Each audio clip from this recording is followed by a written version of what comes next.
half-cooked sister-in-law is trying hard to copy me and get my husband's attention to give her son a father figure, so my mother-in-law slapped the delusion out of her. My husband has a very delusional sister-in-law, who we will call Kelly. Kelly is the girlfriend of my husband's late brother. They were not married but were allowed to be called sister-in-law for the sake of their 4-year-old son, hence the title half-cooked sister-in-law. Kelly was a lovely person at first, but her delusional tendencies just go over the top. She once had a cousin of my husband accused of seducing her. In her words, he was madly in love with her, was never confirmed as he was the same as everyone else as he was with her. My issues started with her when she started targeting my husband and requesting all kinds of bullshit from him. She once asked him to sleep in their unit cause she said her son was scared. Mind you, they only had one bed, and it was on the floor in the middle of a tiny square room, which was the whole unit. We asked her to just come over to our bigger home, which had enough space for her to stay for a while. Since we also have a spare room, she and the child could use it. She refused and insisted on my husband to come over. My husband refused and told his mom, who had Kelly, to go to their house and stay for a while. The second incident was when she insisted my husband go with her and her child to the mall and spend time together. Cause according to her,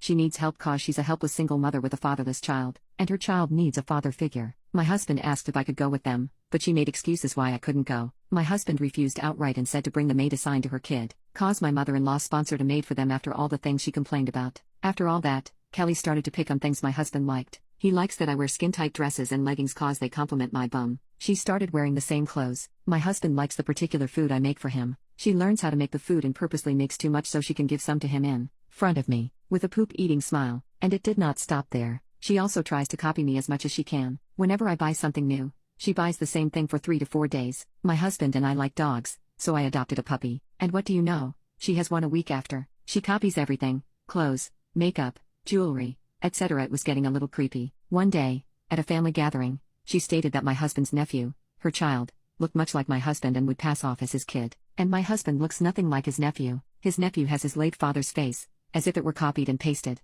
At the same time, my husband and his brother look nothing alike. I yelled a very audible no, they don't. This was followed by my husband's sister saying, "Are you blind? They look nothing like each other." I would say he has his father's face. Kelly responded, "People would mistake them like a father and son." She then proceeds to whip out her phone and show the wallpaper of it as my husband and his nephew smiling together. I looked at the phone and her and said, "Oh, is this why you've been trying to get my husband's attention the whole time?" Confused, my mother-in-law asked, "What do you mean?" I casually said, "Well, why don't you ask Kelly? She's been trying to get my husband alone with her for some time now." "Good thing your son's not an idiot." Kelly then shouts, "What the hell is your problem? I was just trying to give my son some normalcy and experience having a family and a father. By trying to take my husband? You are a homewrecker in the making, a stalker and a creep. No wonder no one would date you. God, your child would be better off without his whore of a mom in his life." I yelled back at her. I stood up, thanked everyone for their time, and left with my husband. Update: mother-in-law called us and asked if I was okay. She reprimanded me for my actions but was also sympathetic to the fact that Kelly offended me. She wondered if Kelly and I could come over and have a talk, straighten things out and see if Kelly needs help.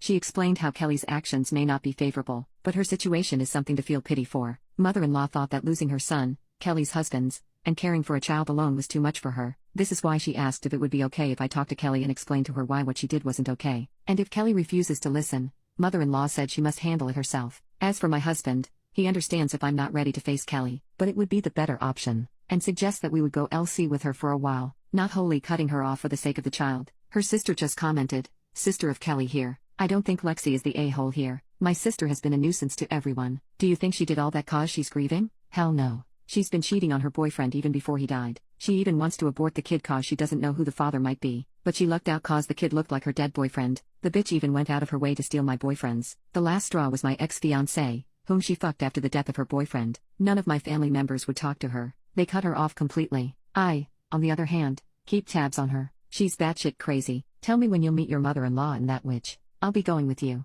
Update: I went out to speak with mother-in-law and Kelly. She brought her kid, along with my husband, Kelly's sister Kayla, and Kelly's friend and neighbor, Pat. This all happened at mother-in-law's house. For starters, mother-in-law asked us about the incident and why it led to me name-calling Kelly. She told us that she was recording everything. I told her it may not be obvious, but Kelly has been openly trying to get my husband's attention. She wants him over at her house and to go somewhere with only the 3 of them to make it seem like they are a perfect family. Kayla snorted, laughed at the perfect family comment, and said, "Really? I thought you already had a guy for that. Wasn't his name David? Or was it Michelle? Oh, wait. It has got to be Rashid. You know the Indian guy you introduced your son to." The comment got my mother-in-law's attention. He was asking Kayla what she meant. Kayla said, "Do you know why Sam, late brother-in-law, didn't want to marry my sister, Mrs. Mother-in-law? It's because he knew of her cheating escapades. Furthermore, Sam was my ex whom she stole by opening her legs. Mother-in-law then looked at Kelly, and she said, it wasn't true. And the reason why he won't marry her is because of Kayla, because Kayla was seducing her husband. Sister-in-law said,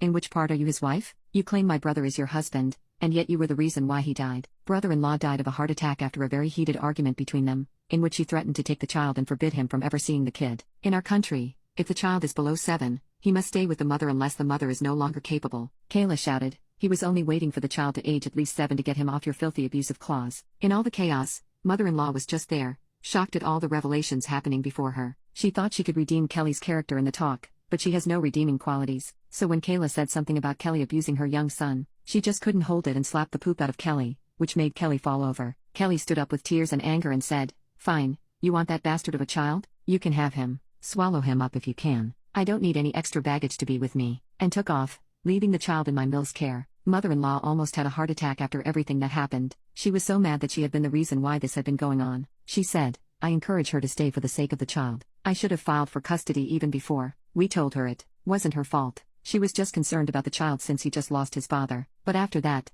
mother-in-law called up her lawyer friend and asked for help getting custody of the child. She is now in the process of filing for custody on the basis that the mother is a danger to her child, and had Kayla and Pat as witnesses for the abuse case. We also had a therapist scheduled for the boy to help him process everything that's currently happening and for him to recover from the abuse. My husband, on the other hand, wanted to get the child and adopt him as our own after everything settled down.